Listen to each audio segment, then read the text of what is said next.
부회장님과의 인터뷰 시작하겠습니다. 부회장님 안녕하십니까? 네, 안녕하십니까. 반갑습니다. 동원 로엑스 대표이사에서 승진해서 지난해 12월부터 부회장으로 물류사업 전반의 경영을 자문하고 계시는데요. 그동안의 성과는 어떤가요? 네, 제가 이제 동원 로엑스 부회장으로서 지금 직무를 수행하고 있습니다만은 저는 동원 로엑스뿐만 아니고 동원 그룹 전체에 대해서도 제가 자문할 수 있는 부분은 자문을 하고 있습니다.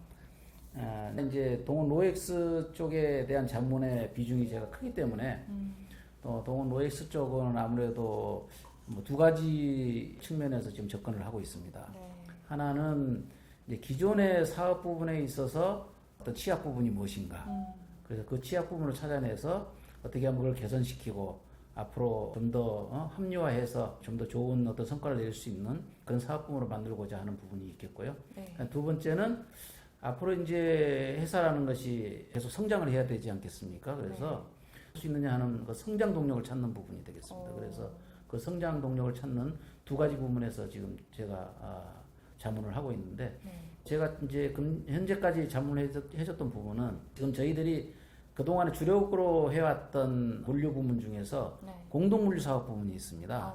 그 공동물류 사업 부분이 현재는 굉장히 좀 어려움에 많이 좀 처해 있는 그 상황입니다. 그래서 이 부분을 어떻게 하면은 앞으로 이 사업 부분을 좀 더 진취적으로 저희들이 새롭게 구축을 해서 새로운 어떤 성과를 낼 수 있는 그런 방향으로 현재 자문을 하고 있고요. 네. 그 다음에 이제 성장성을 위해서는 저희들이 앞으로 부산 신항에 2-5, 6단계의 저희들이 하역 사업을 새로 이번에 입찰을 해서 저희들이 이제 땄습니다. 그래서 그 부분에 있어서 어떻게 하면은 1년 후에 저희들이 이제 개장을 하게 되는데 그 부분을 아주 순조롭게 개장이 될 수 있도록 지금 현재 자문을 해주고 있습니다. 아, 그렇군요.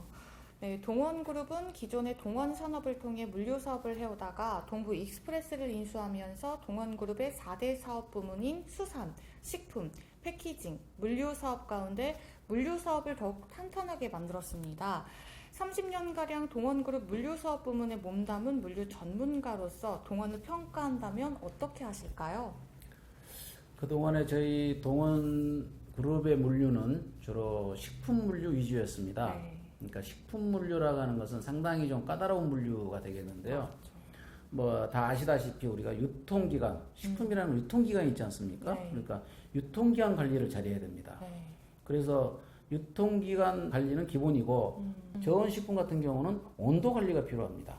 그래서 우리는 그러한 온도 관리와 유통기한 관리를 같이 겸하는 그런 물류를 저희들이 해왔기 때문에 뭐 상당히 운영의 노하우를 가지고 있다 이렇게 지금 생각을 하고 있고요. 이번에 저희들이 동부 익스프레스를 인수하면서 이제는 동원 물류가 하지 못했던 일반 산업재 물류를 저희들이 추가했다고 보면 될 것 같습니다. 그래서 그전에는 주로 국내 내륙 물류라고 하면은 이제 동부 익스프레스는 사실 해안, 항구를 중심으로 한 물류가 주였습니다. 그래서 특히 항만 하역 사업 물류를 했기 때문에 옛날에는 주로 내수의 물류였다면 이제는 항만 하역 사업을 통한 수출입 물류까지 같이 겸한다. 이런 측면에서 봤을 때 우리 물류의 안전한 종합적인 물류 기업이 됐다. 이렇게 지금 판단을 하고 있습니다. 그렇군요. 네, 그럼 업계에서 CJ 대한통운, 한진, 롯데 글로벌로지스, 그리고 현대 글로비스 등과 치열한 경쟁을 벌이고 있는데 타 기업과 비교할 때 동원만의 강점이 뭘까요? 각 회사마다의 이제 강점이 다 있겠습니다만은 저희들은 방금 말씀드린 대로 어떤 식품 물류를 중심으로 했기 때문에 굉장한 아주 디테일한 물류 노하우를 가지고 있다라고 저희들은 말씀드릴 수가 있겠습니다. 다른 회사들은 그 부분이 굉장히 좀 약하거든요. 그런데도 우리는 그런 것을 통해서 또 물류 노하우를 가지고 있기 때문에 어떠한 물류를 하더라도 우리는 자신이 있다. 그래서 이번에 동부 익스프레스를 인수해서도 저희들이 1년 안에 안전하게 정상에 올려놓는 그런 성과를 좀 가지게 됐고요. 그 이외에 또 말씀드릴 수 있는 특징이라고 그러면 다른 회사들은 대부분 그룹 물류가 많습니다. 그룹에 의존하는 물류량이 많은데 저희들은 그룹 물류가 사실은 10%도 안 됩니다. 그만큼 우리는 자생적으로 물류를 하고 있다. 이렇게 말씀드릴 수가 있겠습니다. 그렇다는 뜻은 이제는 과거에 우리가 배워왔던 물류 노하우를 이제 어느 회사든지 우리가 해줄 수 있는 그런 역량을 갖출 수 있다. 그런 측면에서 봤을 때 다른 물류 회사하고의 차별점이 있지 않나 이렇게 생각을 하고 있습니다. 아주 확실한 차별점을 갖고 계신데요.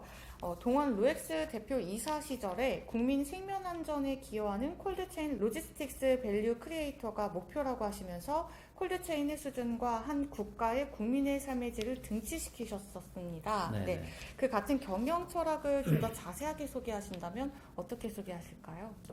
우리도 후진국이었던 시절도 있습니다만은 네. 일반적으로 후진국들은 냉동 창고라든지 그다음에 냉동 차량 이런 어떤 그 여러 가지 물류 콜드 체인을 위한 설비 자체가 좀 부족합니다.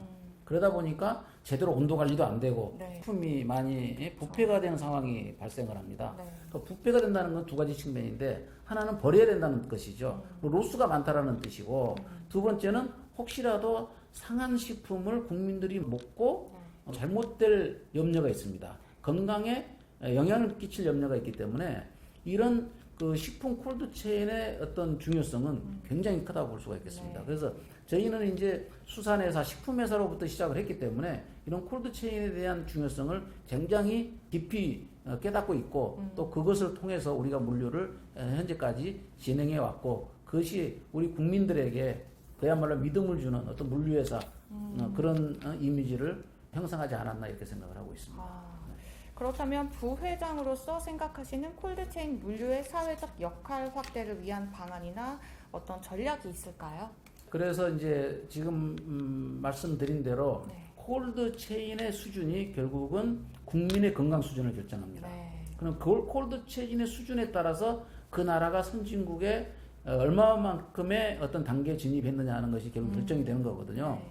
그래서 우리나라도 결국은 이런 콜드체인의 어떤 수준을 끌어올려야 되는데 현재는 저희들이 약간의 그 제한성이 좀 있습니다. 네. 어떤 제한성이 있냐면 네. 국가에서 차량에 대한 어떤 그 증차를 제한하고 있습니다. 어, 그러다 보니까 제대로 차량 증차가 안 돼서 네. 콜드체인을 제대로 못하는 경우도 가끔씩 발생하는 경우가 있어요. 아. 그래서 이런 부분에 있어서는 저희가 국가에서 해줘야 될 일이 아니겠느냐 이런 생각인데 네. 국가에서는 기본적으로 이제 우리 화물연대의 어떤 관계를 굉장히 좀 생각을 해서 화물연대가 그 증차를 반대하기 때문에 거기에 대한 옹호하느라고 그런 의견을 받아들였는지는 모르겠습니다만은 앞으로 우리 국민 건강을 생각한다는 측면에서는 네. 화물연대하고의 어떤 협상 과정에서도 네. 그런 것은 좀 별도로 예외적으로 좀 협상을 해야 되는 그런 것이 아니겠느냐 네. 하는 측면에서 저는 제도적으로 반드시 보완이 필요하다고 그렇게 생각을 하고 있습니다. 보완이 필요한 부분이겠네요. 예. 그러면 대표 이사 재직 시절에 국민들에게 안전한 먹거리를 제공하는 물류, 친환경 물류의 실천, 국민의 생명에 기여하는 물류를 강조하셨는데 이때 어떤 심정으로 이 부분을 강조하셨는지도 궁금합니다. 방금 말씀드린 대로 이제 우리 국민들에게 진짜 안전하게 보관을 하고 배송을 하고 또 먹거리를 제공을 해야 되는데 네. 약간의 이제 그런 것이 좀 부족하다는 어떤 생각을 제가 가지게 됐습니다. 그래서 그때서부터 지금까지도 계속 관련 우리 부처에 국가 부처에다가 이거는 반드시 국민의 건강을 위해서 이러한 제한 제도는 폐지를 해야 된다라는 생각을 계속 가지고 있었고 또 그러한 건의를 수없이 드렸기 때문에 네. 그런 측면에서 이것은 누구하고 어떤 것과도 해볼 수 없는 그러한 어떤 테마다라고 생각을 하고 있고 지금도 네. 그런 것에는 전혀 변함이 없는 그런 상황입니다. 그러시군요. 네, 차세대 물류 정보 시스템 NGLS의 현 주소와 로지스틱스 4.0은 어느 정도 실천하셨다고 생각하시나요? 저희가 이제 1998년에 한일 합작 공동 물류를 처음으로 네. 저희들이 발족을 했습니다. 네. 그 당시에 이제 이름은 주식회사 레스코라고 하는데 지금의 이제 우리 물류의 모태라고 볼 수가 있겠죠. 그때는 일본의 미쓰비시 그룹과 저희들이 네. 물류 공동 물류를 합작을 했습니다. 그래서 미쓰비시 그룹의 이제 물류 회사인 노로쇼코하고 합작을 해서 그때 처음으로 일본의 선진 물류 시스템을 전산 물류 시스템을 저희들이 도입을 했습니다. 그래서 국내에서 최초로 주문 오더부터 시작을 해서 심지어 반품까지 이런 과정을 전체적으로 아주 선진 시스템으로 하면서 이끌어 왔기 때문에 그 화주들이 우리한테 대한 믿음이 굉장히 컸다고 볼 수가 있겠고요. 네.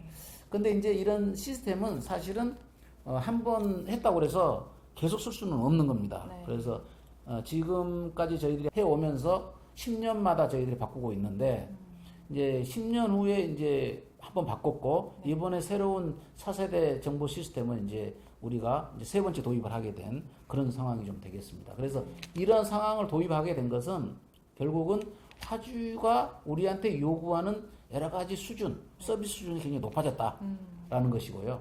그 다음에 소비자들이 어떤 물건을 주문하는 시스템, 여러 가지 제도가 바뀌었다라는 거죠. 예를 들면 온라인이라든지 이런 그 쇼핑이 굉장히 좀 활성화됐지 않겠습니까? 예. 그러면서 그런 것을 우리가 수용하기 위해서는 이런 전산 시스템을 바꿔야 됩니다. 그래서 그런 사용자들, 소비자들에 대한 어떤 그 요구를 수용하기 위해서 이번에 차세대 전산 시스템을 도입을 했고, 네. 그래서 그거에 대해서는 굉장히 만족을 하고 있습니다. 네. 대신 이제 저희들이 앞으로 그 새로운 자동화나 네. 물류 자동화 또는 무인화 이런 거와 같이 제 4세대 로이스티스 4.0이라고 그러죠. 네. 제 4세대 이제 물류를 이제 앞으로 구현을 해야 되는데 그 부분에 있어서는 좀 더 전산 시스템이 더 필요하지 않겠느냐 이렇게 생각을 하고 있고 또 네. 그거에 대해서는 계속 추진을 하고 있는 상황이 되겠습니다. 네, 알겠습니다.